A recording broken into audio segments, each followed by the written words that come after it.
When I first joined the Simpsons writers' room, this was a collection of some of the most brilliant writers that I had ever met before or since.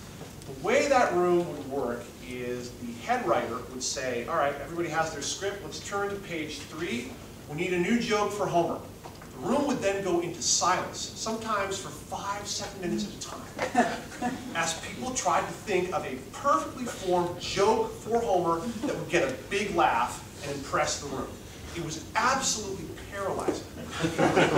There was a guy in this room when I joined, I'll spare his name, there's a young, intelligent, good writer. This guy, we overlapped for 3 months. He never said a word in that time. His job was to pitch jokes. He never pitched a single one. The reason was he was so intimidated and so afraid of embarrassing himself in front of this legendary room. He knew he was going to get fired, and he was fired. But he felt better to go out that way than make an ass of himself. That's the wrong vibe for a writer's room, right? You can do it that way, but it's the wrong way. The way we write comedy, if you really look at it, it's a trial and error process. Okay? None of us really is so funny that everything we say is funny all the time. Even the people who you think of as high percentage comedy writers are not saying something funny every time they speak. I mean, they might say something funny once every 10 times they speak. All right? It's trial and error.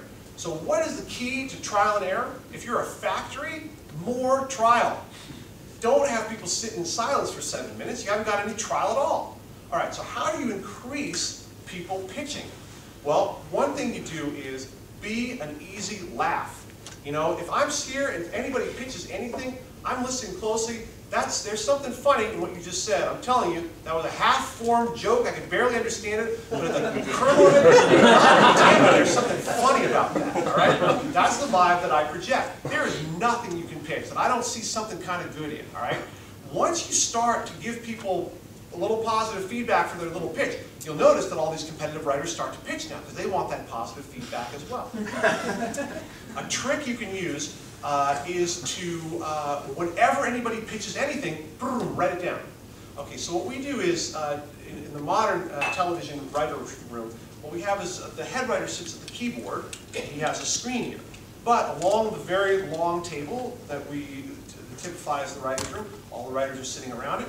Now, all the writers will have a little screen in front of them, so the writers can see everything that's written down. So what I do is, anybody pitches anything, I write it down. All right, so we're looking for a new line for Homer. Somebody pitches, gee, Bart, I feel like I need an ice cream. Boom, I just write that down. All right, that's barely a joke. But I put it in the script. Suddenly it's like, hey, I got it in the script, right? Now, it's not that we're going to use that one. That's our first alt, all right? So that's in there. And then I write alt in parentheses. Somebody pitches something else, I write that down as well. Just the sound of the typing and the sight of the line there is positive reinforcement for the writers. It gets them pitching.